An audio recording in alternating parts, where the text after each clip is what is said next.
who do I blame for the Cowboys meltdown? Oh, yeah. Hold on, I'm sorry. You're fine. Don't worry about it. So I got it. The Cowboys, it looks like, are blaming Dak Prescott. We have a tweet to show you guys about that evidently, this is from the Cowboys official Twitter account. Dak Prescott gave the ball away twice in the narrow loss to the Niners. In a matchup, the Cowboys had a chance to win if they didn't generate self-inflicted wounds. Now, let me make sure. I'm fairly certain, guys, the rest of that tweet does have a link to a story. So not that makes it much better, but yeah, if you click on that, it is an odd tweet, but if you click on the link, it's then a story on DallasCowboys.com written by Patrick Walker that they put a bunch of different game recaps out there, and that's kind of the headline from that one. So here's the deal. Your Cowboys playoff game bingo card filled up pretty quickly. Dak throws back-breaking picks, check. An undisciplined team has a critical penalty at the worst possible time, the holding on Kittle that ended up leading to a 49ers touchdown, check. And then Mike McCarthy's clock management at the end. Now, by the way, both of these teams butchered the clock at the end. Just butchered it. And the Niners going out of bounds is just unfathomable. But so there's so much to get to here. The one that I found, there were a couple things that I found truly galling if I'm a Cowboys fan. The first one was the punt. It's a 9-9 game.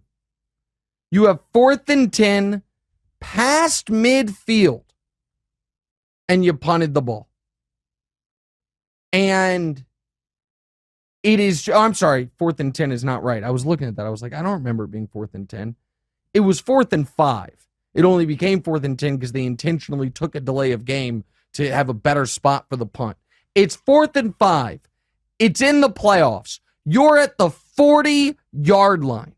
Now, you don't want to trust Maher because he shanked another extra point in this game. So be it. He actually, the one thing he's really good at is long field goals. He's got more 60-plus yards than any kicker in NFL history. That would have been 58. So be it. You can't punt there. You simply can't punt there. They punted. The Niners, of course, then drove the field and scored a touchdown. You then get a field goal. The Niners get a field goal. You then, on your next drive, the Cowboys then had the following errors. They have a 3rd and 10 with 2 minutes and 50 seconds left. You have all 3 timeouts. You're on your own 20. If you don't get it, I understand punting there. I don't necessarily agree with it, but I do understand it. You're down 7. You're down, at that moment. Am I right on this? You're down 7.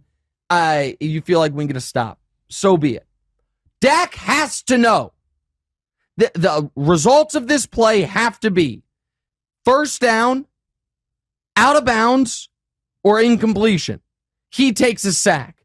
It's just not even a sack. He's trying to scramble and gets tackled. So now the clock's going to run. They're not ready to get their kicking unit on the field.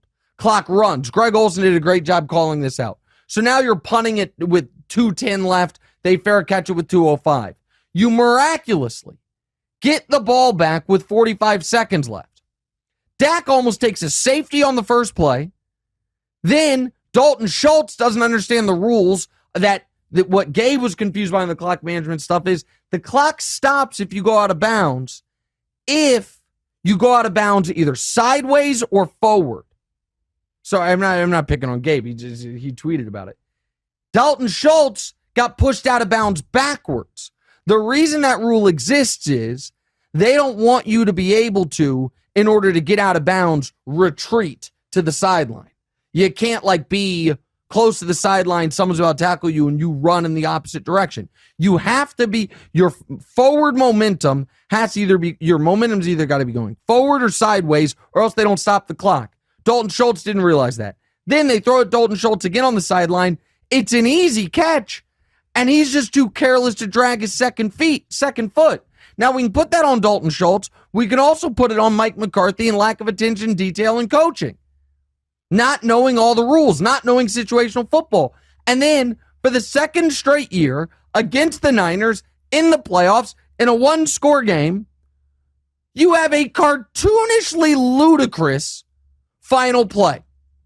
Last year, they ran a quarterback draw to set up a shorter Hail Mary, but the clock's running and they don't even get the Hail Mary off. They spike the ball with 1 second left, which leads to 0 seconds left, and the game's over. This year, you try to run some fugazi version of that Colts fake punt from a decade ago that everyone got blown up on, except the Colts at least had 3 guys there. Yeah. The Cowboys just had Zeke. Zeke gets powerbombed to the center of the earth, and then Turpin gets annihilated. It's just the stupidest play I've ever seen. And what's even dumber is maybe you thought, we're going to catch him off guard. But you lined up in it. The Niners called timeout. And then you're like, F it. Do it again. D'Amico Ryan's had time to be like, guys, I don't know what they're doing, but here's the deal. We're going to have someone power rush Zeke, and he's going to get the Mac Jones, Chandler Jones treatment. And we think we're going to be okay on this play. Just a disaster.